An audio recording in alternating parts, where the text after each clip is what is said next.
सहारा enterprises तुमच्या स्वप्नातली गाडी आता कमी किमतीत. इचलकरंजी शहरालगत असलेल्या कबनूर चंदूर रोडवर कोन्नूर पार्कमधल्या सहारा एंटरप्राइजेस इथं पश्चिम महाराष्ट्रातली विविध बँका आणि फायनान्स कंपन्यांनी जप्त केलेल्या जुन्या दुचाकी आणि चारचाकी गाड्यांची विक्री केली जाते. शोरूम किमतीपेक्षा 25 ते 50% कमी दरात, उत्तम स्थितीत आणि संपूर्ण कागदपत्रांसह त्वरित डिलिव्हरी. दुचाकी 20,000 पासून पुढे तर चारचाकी 50,000 पुढे. आपल्या पसंतीची कार किंवा बाईक आता अगदी परवडणाऱ्या दरात घेऊन जा. विश्वास, पारदर्शक व्यवहार आणि उत्तम सेवा हेच आमचं वैशिष्ट्य. पत्ता Konnur park, Kabnur Chandur road, Ichalkaranji. Proprietor Rajubhai Ajgar. संपर्क 8055810910 आणि 9860785786.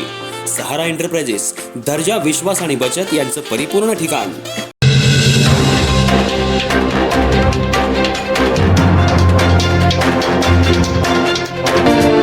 नमस्कार, मी तेजस्विनी मगदूम.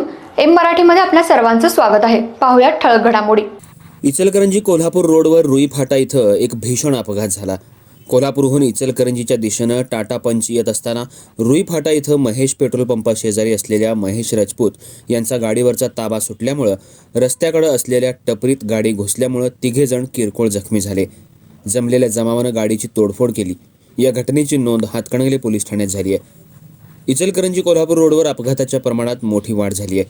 महेश राजपूत राहणार अकिवाट हे कोल्हापूरहून इचलकरंजीच्या दिशेनं जात असताना रुई फाटा इथं असलेल्या प्रथमेश पेट्रोल पंपाजवळ रस्त्याच्या कडेला आदर्श कोचिंग सेंटर आणि श्री लक्ष्मी सनग्लास ही दुकानं आहेत.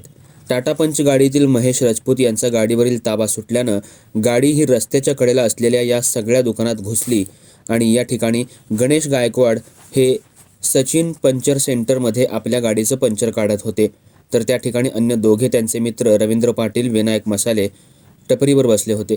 गाडी अचानकपणे टपऱ्यामध्ये घुसल्यामुळं त्यांचं मोठं नुकसान झालं.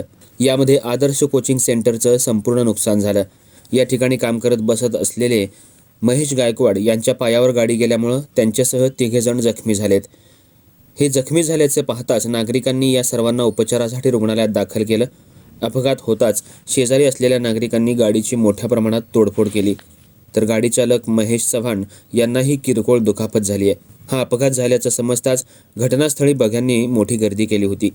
तसंच घटनास्थळी पोलिसांनी येऊन पंचनामा केला. रात्री उशिरापर्यंत हातकणंगले पोलीस ठाण्यात गुन्हा दाखल करण्याचं काम सुरू होतं. या अपघातात एक दुचाकी आणि चारचाकीचं मोठं नुकसान झालंय. रुई फाटा इथं वारंवार अपघाताच्या घटना होत आहेत. समोरून गाडी येत असल्याचं पाहताच तिथून अन्य काही जणांनी पळ काढला. हा अपघात संध्याकाळी 5च्या सुमाराला घडलाय. सध्या सर्व रुग्णांवर एका खाजगी रुग्णालयात उपचार सुरू आहेत आणि अपघातग्रस्त गाडीची मोठी तोडफोडही करण्यात आली आहे.